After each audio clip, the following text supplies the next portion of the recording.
1, 2, 3.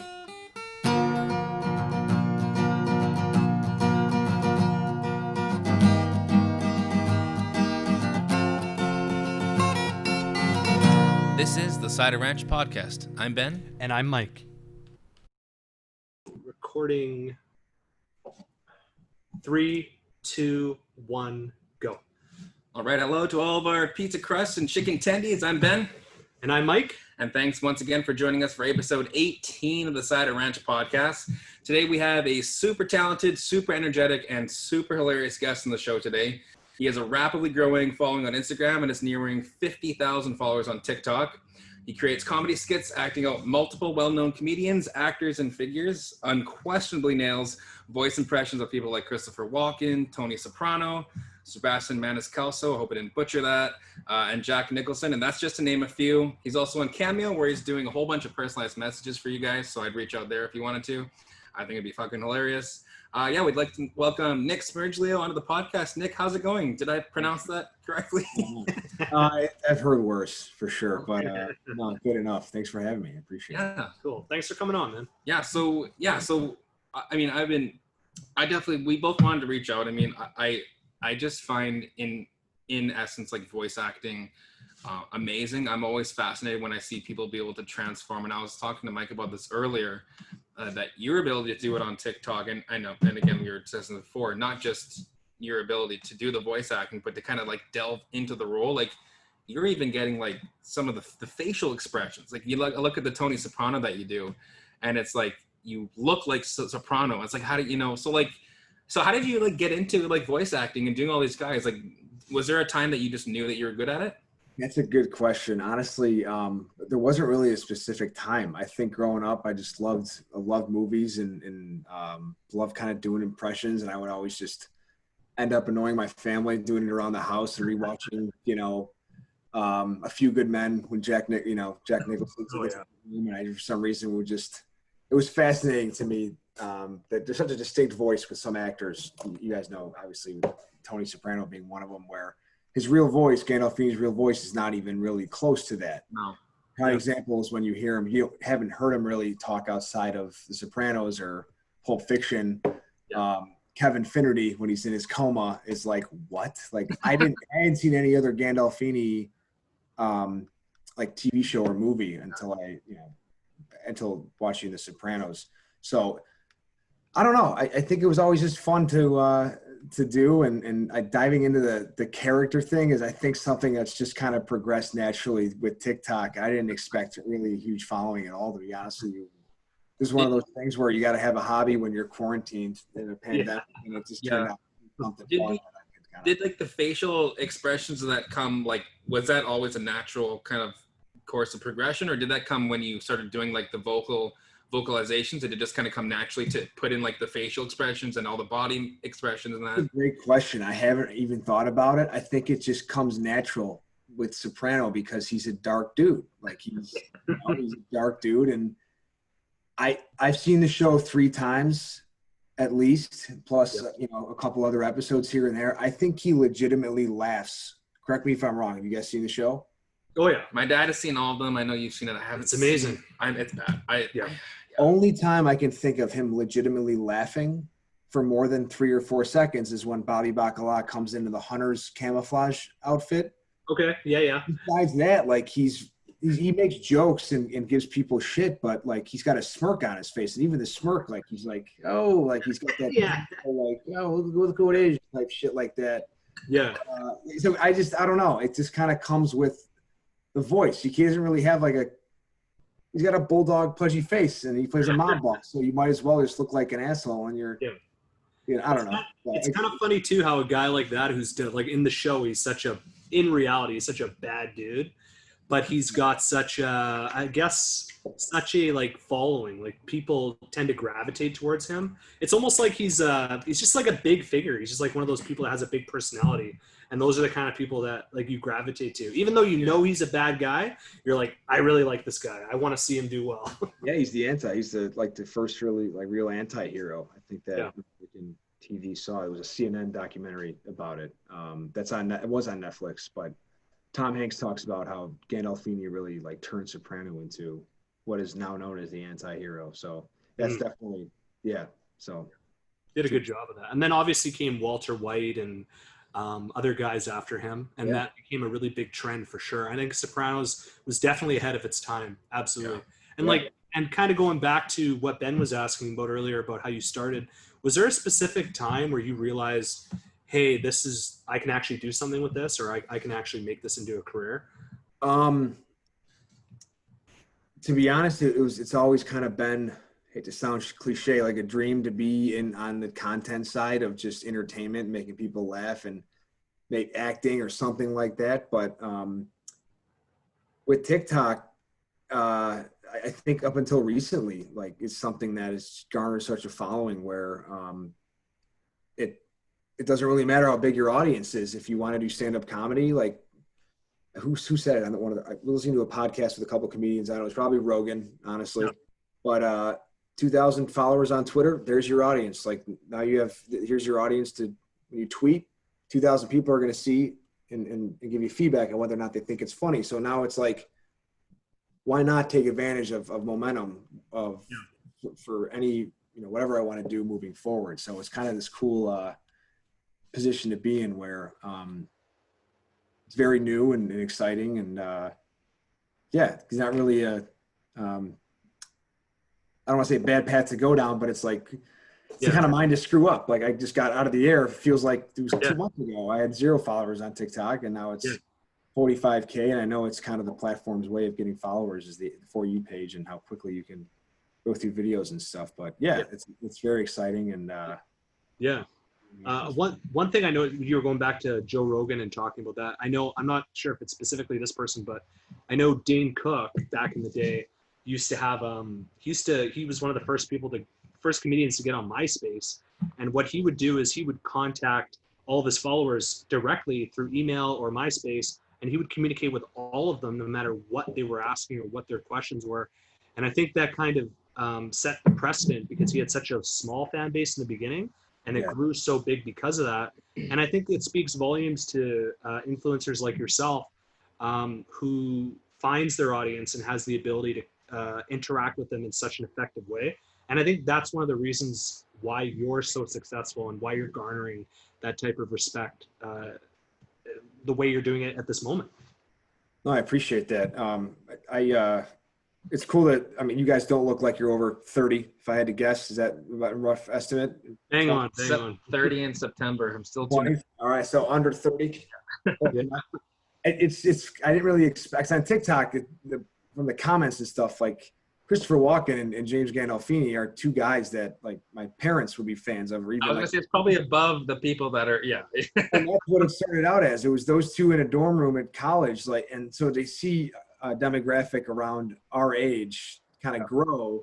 Is part of the reason why I'm started doing the other impressions, like Arthur Shelby or Maniscalco, just because I didn't really know when on TikTok when that first kind of started getting a following, the demographic was clearly for people that would know and appreciate. It was an older demographic is what I'm trying to say. So to see it kind of balance out a little bit and get great feedback from friends and family, cousins that are our age is kind of cool to see the spectrum. And as you introduce different people who gravitates towards it and why. So yeah.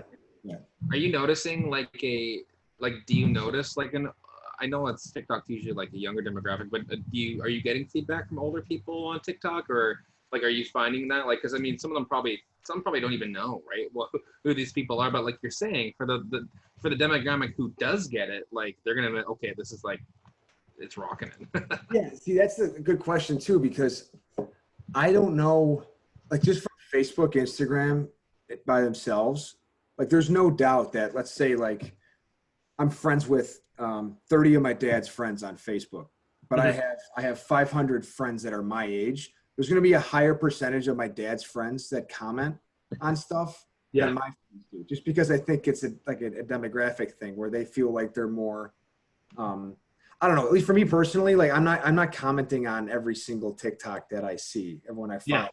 So the comments I'm getting when I say it seems like an older demographic, like if there's 10 comments, 9 out of 10 of them in the beginning, maybe a month or 2 ago, seemed like they were an older demographic. So I don't know if it's just one of those skewed things where younger people don't comment, or if it's just they didn't get it.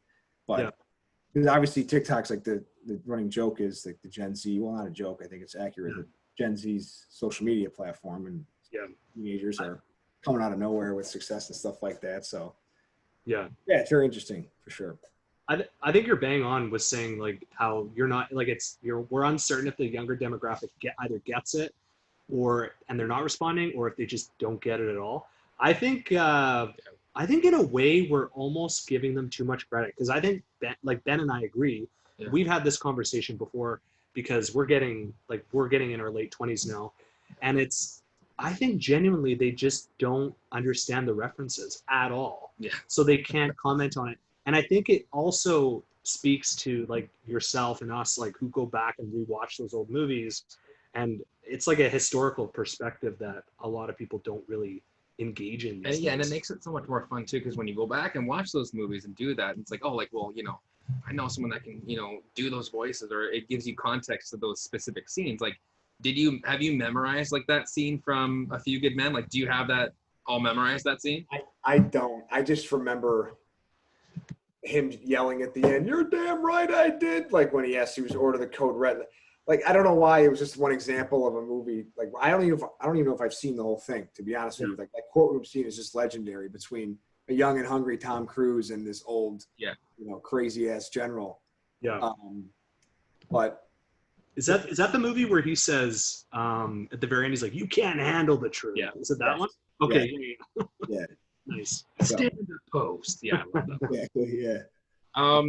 Yeah. So I guess the next thing I wanted to say, we talked about kind of like how you're creating the content, which is incredible. The other guy, so for our audience, like Nicky Cass, the guy that you also do some stuff with on TikTok. So how did you? He's another TikToker that does like kind of a lot of like Italian humor and kind of stuff too. He's got Italian dad thing like kind of locked down. How did you guys like reach out or talk with each other and do that? Did you just reach out to him, or did you? How did that come to be? He came up my For You page, and I remember seeing his stuff, and I was like, this kid's hilarious, and I had it written down on honestly a Padfolio piece of paper before I kind of started putting stuff like in like Google Alerts or whatever their cloud notes version is. Keeping ideas down, and then fast forward a couple weeks, and I kept seeing his stuff. I planned on messaging him, and then I did Sebastian Maniscalco on social media, that I did, and Sebastian shared it on his story. Oh, he did? Oh, yeah, that's awesome. And then Nicky Cass messaged me on Instagram after that, and eventually exchanged numbers and. Decided to do the collab with Sebastian's dad and Sebastian. And we've been talking, and we did the live Instagram thing on Monday. So nice. I love how toxic that dad is. He gets so toxic. It's no, you guys match really well. I love seeing that one. Nice, I appreciate it. Yeah, it's another one for me too. So again, for our audience who might not know, but like NICKMERCS, like the Call of Duty player, I think he played for FaZe for a bit, and he was like a pro gamer. I don't know if he is anymore, but so you did an impression of him, the whole thing up to the close to the camera like he does when he looks back. So did he ever get back to you, or did he? Because I know that he posted it and he thought it was fucking hilarious, but did he get back to you or like reach out to you about that? He didn't. He put it up in his Twitch stream. I don't know how he got wind of it, or if the chat said something. What's that? Someone must have clipped it and sent it. And so super random. And it was the night that I think it was the night of that I did it. One of my buddies texted me. He was like, "Dude, he's watching your impression on Twitch right now." I was like, "There's no way!" Like, so it was nuts, and it was totally out of the blue too. Another buddy texted me. He was like, "Dude, you got to do NICKMERCS. Like when you have a backwards hat on, and a little bit of scruff. Like you look all like you got to do is lean up to the camera, and so it was, definitely. It's uncanny because I actually thought I didn't know that it was you because it's showing up because I follow you on TikTok, and I actually thought I'm like, kid, that's not that's not Nick. And I was Probably like, because you can only literally see my forehead. You couldn't even, yeah. Yeah. So, no, that's incredible. Yeah. For sure. Yeah. So, I mean, I guess, so I guess another question basically is, so, because you were saying like, I know that you're saying you draw inspiration from like movies and that, but like, we're seeing that you, a lot of times are like, you're pumping out quality stuff like almost every couple hours. So how do you so quickly come up with the skits? Because these aren't just like tiny little, these are like thought out well things that you're editing, that you're doing. So does it just pop into your head, or are you dreaming about them, or? That's a good question.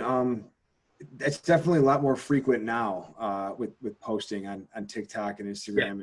Yeah. I feel like I have the ability to now choose like what platforms to post what. In the beginning, it was just Walken and Soprano, do something, do the dishes or whatever, and I just felt like once a night it was manageable. I will say I got to give credit to oh my God, what's his name? Evan Berger on TikTok. He does the Obama and the Trump. Yeah. I saw him the other day. Yeah.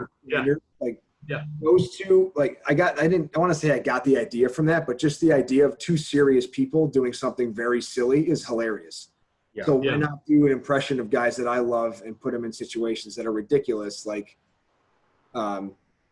Soprano, Maniscalco, and Walken talking about how to spend $500 in the Italian club at Stuttgart University. Like that's already, I think, kind of funny and stupid. It doesn't even really matter what I say as long as the impression's there. Like, it could almost be anything. And I didn't know this at the time. It was really just on a whim. Like, it's fun for me, and I'm bored, so let's do it. And it's going following and comments and stuff like that. I don't know how I think of this stuff. To be honest, the first week of March, kind of before we all got locked down, at least in Illinois, I had finished my last show at Second City Theater in Chicago, the improv show. Yes. And I loved it. It was the best experience, hands down.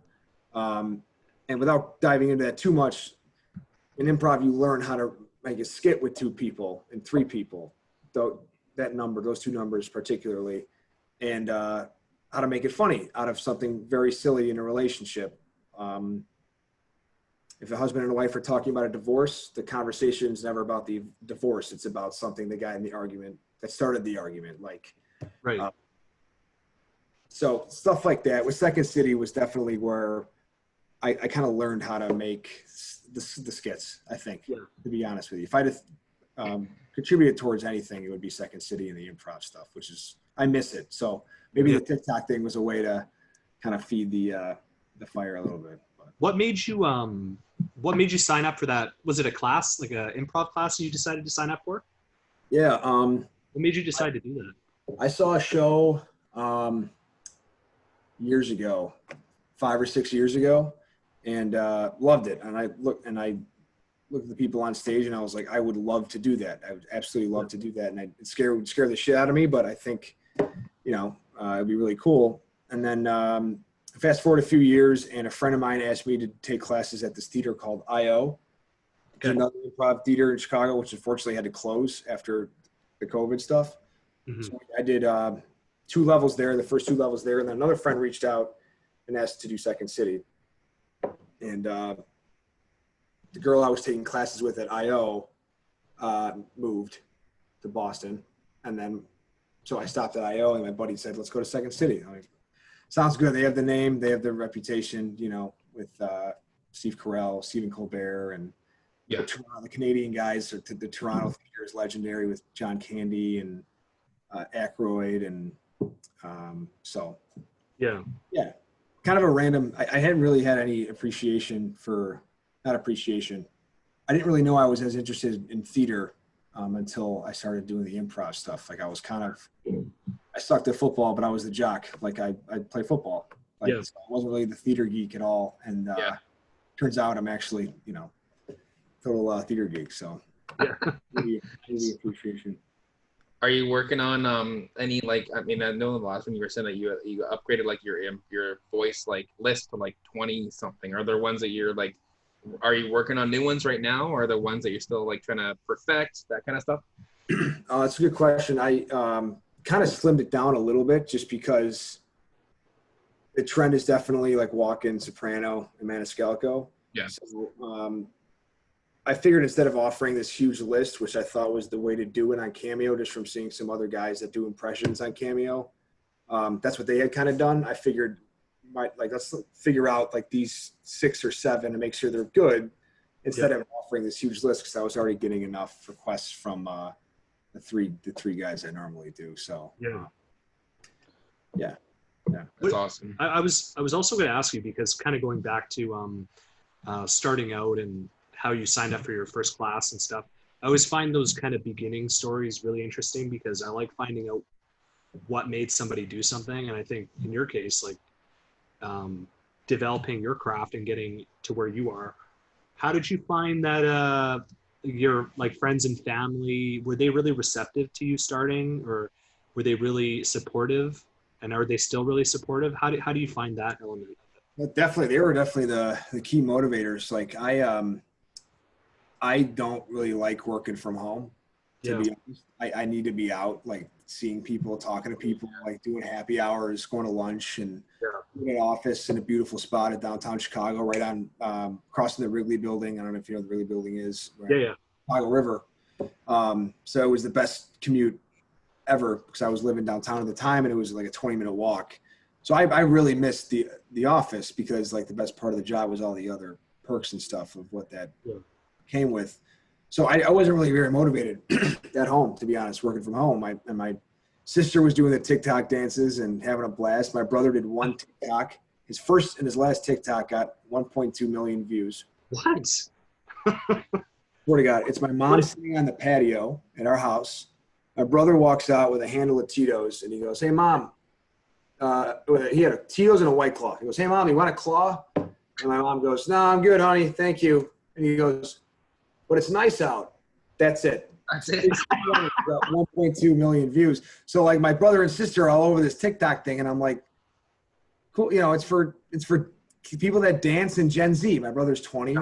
That's just so I was like, my parents were like, "What are you doing?" Like, trying to make the most of this time. Like, you have so much free time. Like, you miss Second City. You love the impressions thing. Just you have nothing to lose. And so your brother, he never made another TikTok after that? Never. And he got 1.2 million views. I'm leaving it. I'm going to end on a high note. And, oh my God. So that's awesome though. That's crazy. I mean, like for the first one and being able to pull that off, that's unreal. So random. I don't know what's going on with that algorithm, but well, hey, actually, that's another question I wanted to ask you. How do you find the like the uploading and stuff? Like, is there a specific schedule that you have to stick with? Do you find more people tend to follow you or like your stuff at certain times of the day, without revealing too much of your secrets, obviously? But meeting has been upgraded by the host. Oh, sorry. It's got Zoom notification.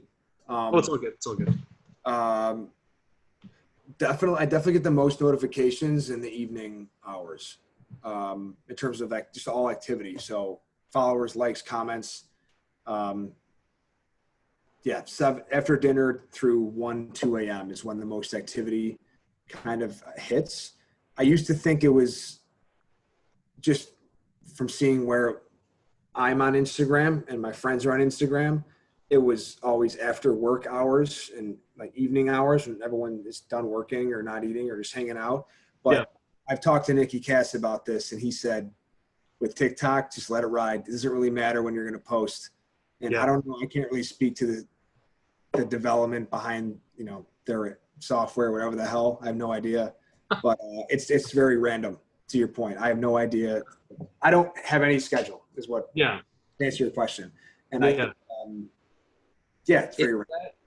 If that does, because I mean, they've heard in the States, there's been some rumblings of it being shut down, obviously in the States. Like, would you like transfer that over to like into like Instagram or things like that, or like, because like it is something that you've built your brand on there, and you've done so much to make that huge. Like, would you just kind of try to swap it over there, or start like a YouTube? Or that's a good question. I've thought about that too. I remember going on the day after the news kind of hit that TikTok had violated some children's privacy act. I think it was COPA, I think it is.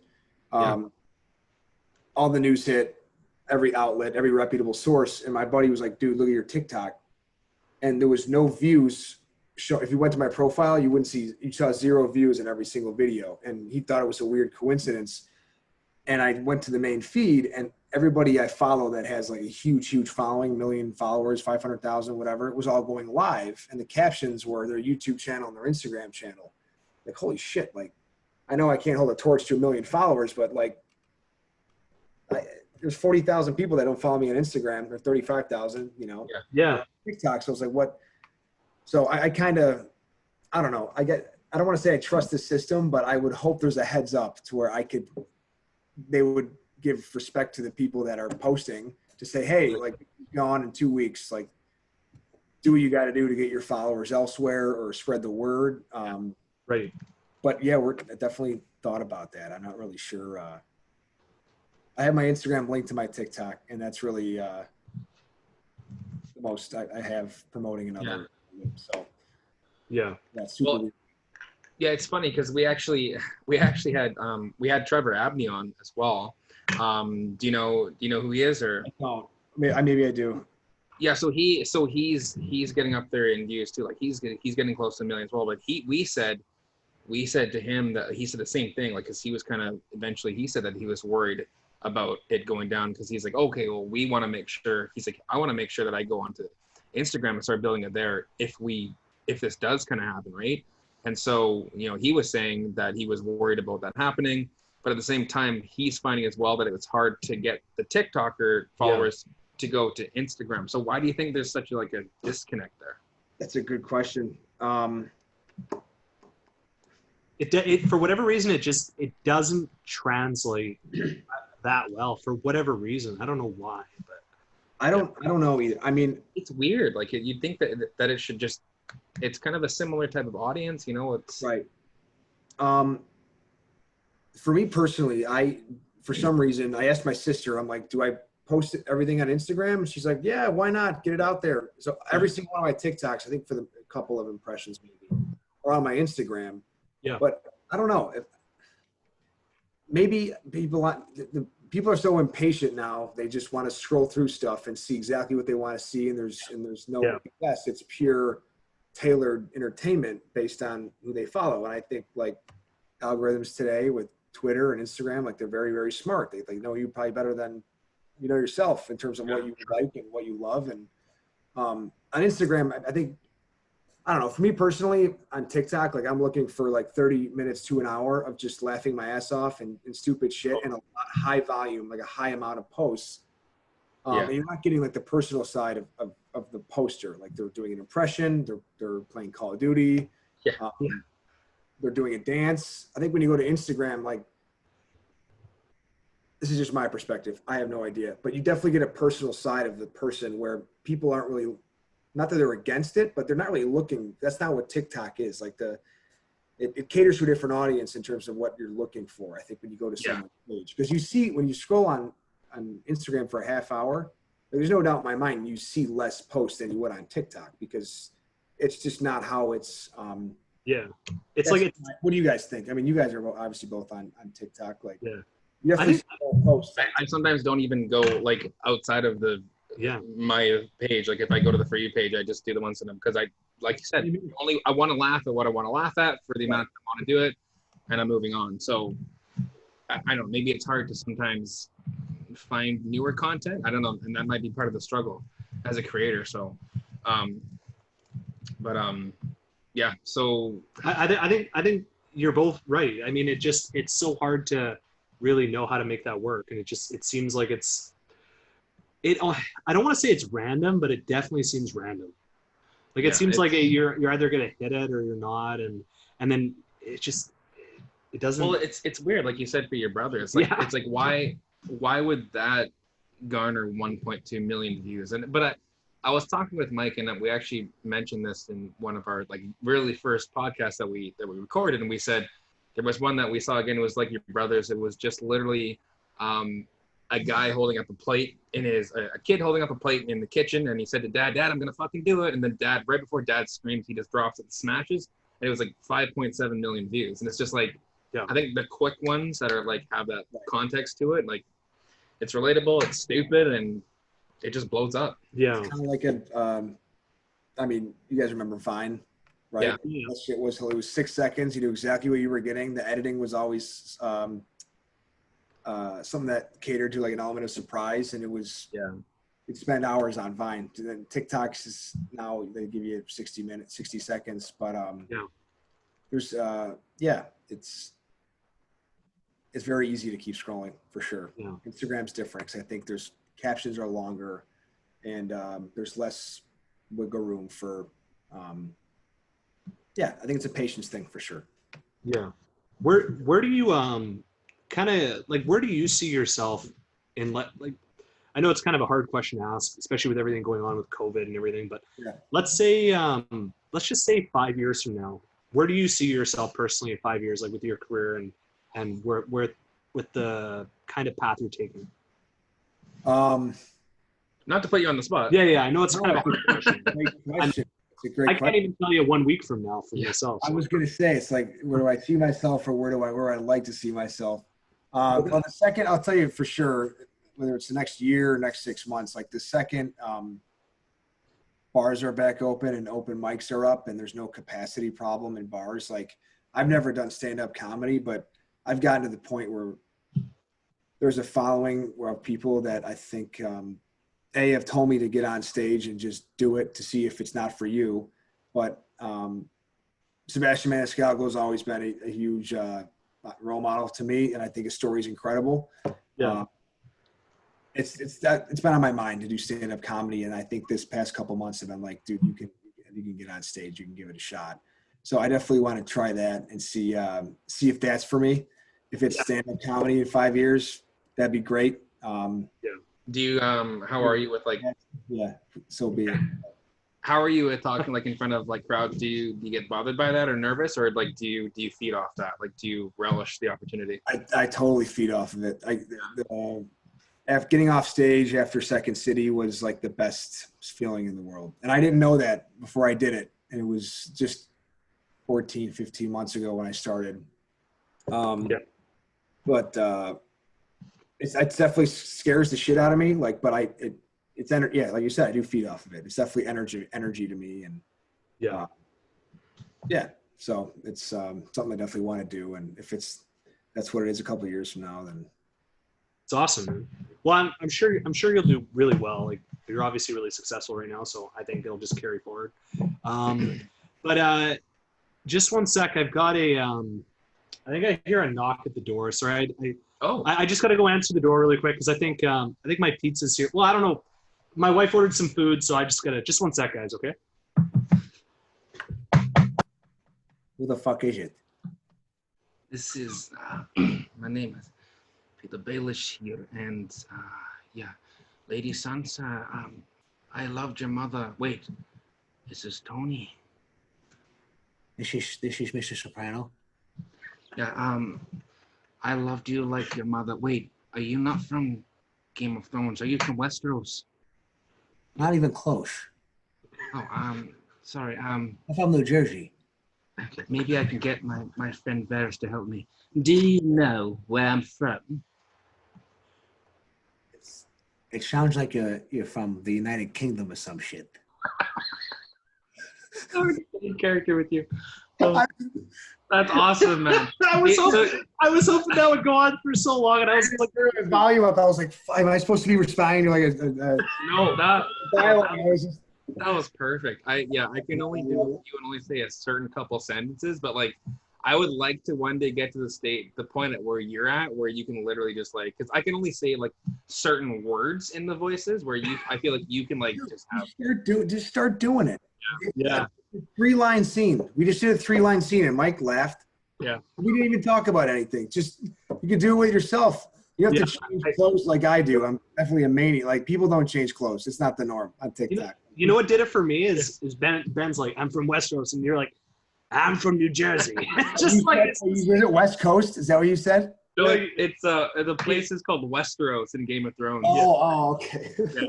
So Yeah. funny. It was great. Good. The Tony ones are incredible. I love the Walken one as well. Can you guys give us like 10 seconds of Walken before we move on? Just say something. Just be like Not to put you on the spot. But yeah. No, it's okay. I'm jealous. It's not dark out where you guys are sitting. It's dark as shit over here. I wish I could fly to you just for 2 hours for some sunlight, but maybe next time. Oh my god, That's bro! amazing. I don't know. That's amazing. I don't know how you do it, man. That's phenomenal. Yeah, you close your eyes, they're in the room with you, and it's funny too because I feel like Walken would piss off Tony Soprano. Like, you just know that they would not match. Like it's like, yeah. So. I feel like Walken would want like maybe a little bit too much cowbell, and Tony wouldn't give it to him. Just for the sake of not giving it to him because he's the boss, you know. Yeah. Yeah, I totally get it. Cool. So yeah, I know for Ben and I mean, we loved having you on. Great time. We really appreciate you taking the time to, set this up with us and everything. Yeah. And Ben, is there anything you want to say in closing? Because I know we got one more thing to do before we end this podcast, but I just wanted to let everyone know that we really appreciate having Nick on and everything. Yeah, so before we end things, we always we like to end all of our Cider Ranch podcasts by posing the guests like a would you rather question. So we got one for you where we hope it's gonna kind of put you on the spot. We don't want it to be like a quick answer. So here, hey, what's that? You don't want it to be a quick answer? Oh wait, hold on. I think you froze there. Hold on. Oh, you're there. You're back. Sorry. Wait, the audio's off. Hold on. Oh no. Oh no, what happened? Did you? Oh, there you go. We're good. Good. Okay, great. Sorry. Did you catch what I said there about the would you rather? I did. You said you wanted it to be a quick answer, or you want me to think? No. So I'm going to pose you a would you rather, and I'm hoping that it won't be an easy decision for you. It'll make you think of it. Yeah. So here's the question. So Nick, would you rather have the ability to do any impression on the planet, past or present, at ease, or lose your ability to do any impression and get $1 million cold hard cash? Oh, dude, any impression. Really? Wow. I'll pass on the money. Yeah. I'll make money from the impressions. That's the plan. That's right. That's awesome. That's what we thought too, because we're like, okay, I want to do the impressions. Money aside, I love the answer. What if we said 5 million? Oh man, dude. See, that's the thing. We're like, hey, let's set a low amount to make them like think, and you answered pretty quick. So it's hard though too, because if you take the money, you can no longer do any impression. Passion. So it's like it's a tough one. I don't know, man. I hate to sound cliche, but I think it's kind of priceless because it's all I really got to offer. Is stupid, impressions. No, they're not stupid, man. I'm gonna stick with. I respect that, man. That's incredible. Yeah. So, So we want to thank you for coming on. You're just a genuine guy. We just really, we appreciate you having on and able to make time for us. I know that. Fast 25 minutes, so you guys are great hosts. Great hosts for sure. We really appreciate your time. Did you want to plug anything? Where can people reach you at? TikTok and Instagram are really the main two right now. I would say people message me all the time asking for personalized messages, and regardless of how much I promote my Cameo, it's still an incoming request. So I would say cameo.com/NickySmigs. If you can search Nicky Smigs and Cameo, that's probably easier than the full URL. But definitely have a ton of fun on Cameo. Got a request for a roast. A girlfriend requested a roast to her boyfriend because he asked her if they should be celebrating their half birthday. And it was hilarious.